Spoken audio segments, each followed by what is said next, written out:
ఉన్న బంగారాన్ని విడిపించి ఆ రోజు ఆన్లైన్ రేటుకే మేము కొంటాం. Sharma gold company. నమస్తే, వెల్కమ్ టు సుమన్ టీవీ. నేను మీ యామ్ని. ప్రస్తుతం మనతో ఉన్నారు ప్రముఖ ఆధ్యాత్మికవేత్త, ప్రముఖ జ్యోతిష వాస్తు పండితులు మంతా సూర్యనారాయణ శర్మ గారు ఉన్నారు. వారితో మాట్లాడదాం. నమస్కారం గురుగారు. నమస్కారం అమ్మా, శుభం యాదవ్. గురుగారు, ఇప్పుడు చాలా మందికి వివాహం అనేది లేటుగా అవ్వడం, సో ఏజ్ వస్తున్న కొద్ది సంబంధాలు కుదిరి అలా సడన్గా ఇలా ఆగిపోవడం అలాంటివి జరుగుతుంటాయి కదండి. వాళ్ళకి సంబంధించి ఎలాంటి రత్నం అంటూ ధరిస్తే మంచిదండి? సాధారణంగా ఏంటంటే ఈ వివాహం అన్న దానికండి పంచాంగ చేసే చూసినా జ్యోతిశాస్త్రపరంగా చూసినా గురుబలం అంటూ ఉండాలంటాం. గురుబలం మనం తెలంగాణలో వాటి కూడా అంటుంటారు, గురుబలం ఉందా పెళ్లి చేయడానికి అని అంటుంటారు. గురుబలం అంటే ఆయన జాతకంలోనే గురువు బలంగా ఉన్న సమయంలో వివాహం జరుగుతుంది అర్థం. గురువు ఎప్పుడు బలంగా ఉంటాడో తన రాశిలోకి వచ్చినప్పుడు గురువు కానీ, రాశిలో పంచమ భావన కానీ, అలాగే సప్తమ భావన కానీ, తొమ్మిదో భావన కానీ చూస్తున్నప్పుడు కానీ ఈ గురుబలం కలుగుతుంది. అనుకోకుండా ఆ టైంలో వివాహాలు జరుగుతుంటాయి, సంతానము వివాహాలు జరుగుతుంటాయన్నమాట. సో ఈ గురుబలం అనేది సాధారణంగా ఎప్పుడు మిస్ఫైరింగ్ అవుతుంటే మ్యారేజ్ చేస్తుందంటే ఒక్కొక్కసారి గురుబలం లేకుండా పుట్టిన వాళ్ళు చాలామంది ఉంటారు. పుట్టుకతోనే గురుడు వీక్గా ఉంటారు జాతకంలో.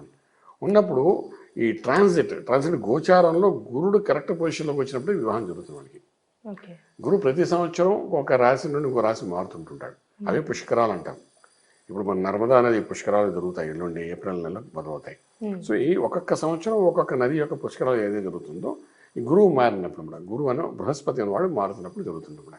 సో అలాగా ట్రాన్సిట్ 11 సంవత్సరాలు 11 రాశులు 12 రాశికి మళ్ళీ వస్తారు. అంటే మనం ఉన్న రాశికి రావాలంటే 11 సంవత్సరాల తర్వాత మళ్ళీ వస్తాడు. మీరు లాజిక్గా అనుకోండి, ఏమని అనుకోండి, మీ జీవితంలో అంటే మీ అంటే ఎవరి జీవితంలో అయినా సరే ఆ గురువు వాళ్ళ రాశిలోకి వచ్చినప్పుడే చేంజ్ కనబడుతుంటుంది. అంటే మ్యాక్సిమం చేంజెస్ కనబడుతుంటాయి. మీరు చూడండి 11 years ఒకసారి లైఫ్ టర్నింగ్ పాయింట్స్ అవుతుంటాయి చాలామంది జీవితాల్లో. కానీ గురుడు అప్పుడు వస్తాడు, టర్న్ చేస్తూ ఉంటాడు. సో ఇక్కడ గురుబలం అనేది చాలా అవసరం పడుతుంది. ఈ గురుబలం కోసం ఏంటంటే కనకపుష్పరాగం పెట్టుకుని చెప్తుంటాం. సాధారణంగా వీక్ అయితేనే వివాహం జరగదు. శుక్రబలం తక్కువ ఉన్నా, గురుబలం తక్కువ ఉన్నా ఈ వివాహాలు జరగవు. అలాగే శుక్ర మౌఢ్యంలో పుట్టినా, గురు మౌఢ్యంలో పుట్టినా, అటువంటిప్పుడు మౌఢ్యం అంటే స్ట్రెంగ్త్ తక్కువగా ఉన్నప్పుడు పుట్టడం. మంచుని కొన్ని చెట్లలో పువ్వులు మొగ్గతోనే పడిపోతాయి, కొన్ని పువ్వు అయి పూస్తాయి, కొన్ని పువ్వు అయి పూసి 10 రోజులు కూడా అవి వాడకుండా ఉంటుంటాయి. రకరకాల ఫ్లవర్స్ మనం చూస్తుంటాం. అలాగేంటంటే ఈ యొక్క పిల్లల్లో కూడా ఏంటంటే ఈ గురుబలం లేకుండా, శుక్రబలం లేకుండా వాళ్ళ పుట్టినప్పుడు ఏంటంటే లైఫ్లో ఏంటంటే వాళ్ళు అచీవ్మెంట్స్ ఇంకేం కనిపించం మేజర్గా.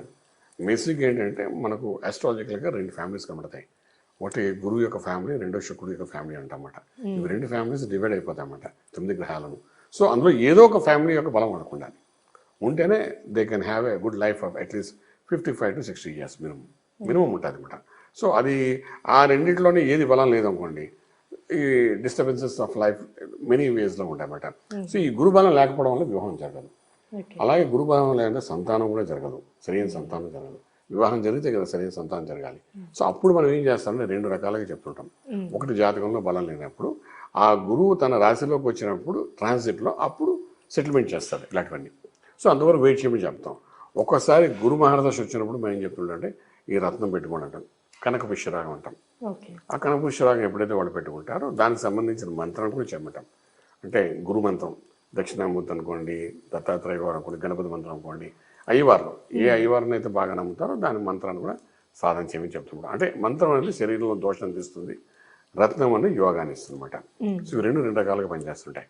సో ఎప్పుడైతే అది చదువుతారో, రత్నం పెట్టుకుంటారో, డెఫినెట్గా ఆ డెఫిసిట్ ఏదైతే గురుబలం తక్కువ ఉందో దాన్ని మనం రత్నం ద్వారా రీప్లేస్ చేస్తున్నమాట. చేస్తున్నప్పుడు ఏంటంటే ఆటోమేటిక్గా అక్కడ వివాహానికి కావాల్సిన ఏదైతే డిస్టర్బెన్సెస్ ఉన్నాయో అది క్లియర్ అయ్యి ఈమెకి సమతుల్యమైన వరుడు రావడం, అలాగే ఆయన సమతుల్యం వధువు రావడం అన్నది జరుగుతుందన్నమాట. సో అది వివాహానికి అది చాలా ఇంపార్టెంట్ రోల్ ప్లే చేస్తుంది. అసలు పంచాంగంలో కానీ జాతక రీత్యా కూడా గురుబలం ఉంటేనే వివాహం చేస్తారు. అంటే అంత ఇంపార్టెంట్ రోల్ మ్యారేజ్ అని అనేసరికి గురువు అనే గ్రహం యొక్క రోల్ చాలా అద్భుతంగా ప్లే చేస్తుందన్నమాట. సో ఆ స్ట్రెంగ్త్ పెంచడానికి ప్రయత్నం చేస్తాం. ఒకవేళ అదే కానీ డెఫిసిట్ కాబట్టి దాన్ని స్ట్రెంగ్త్ పెంచడానికి ప్రయత్నం చేయడంలో కనకపుష్పరాగం అనే రత్నాన్ని మేము పెడతాం.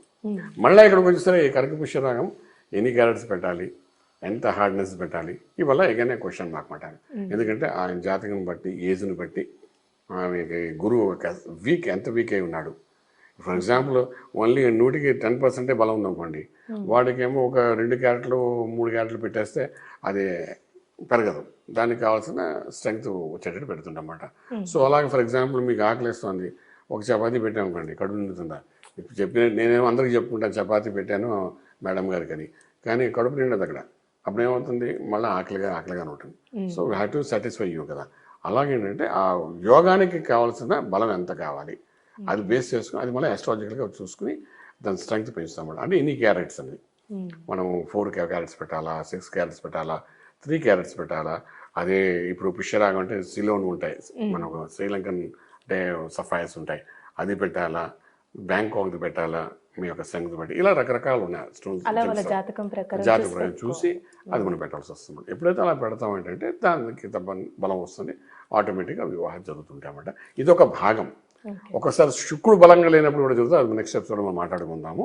సో ప్రస్తుతం గురు బలం లేకుండా వివాహాలు ఆగేవి చాలా ఉంటాయి కాబట్టి దాన్ని ఇలాగ రత్నం ద్వారా రీప్లేస్మెంట్ చేయండి, డెఫినెట్గా సక్సెస్ ఉంటుంది, రాజమార్గంలో రాజ్యం పొందగలుగుతారు. చాలా చక్కగా తెలియజేశారు గురుగారు, ధన్యవాదాలండి. శుభం బియాత్.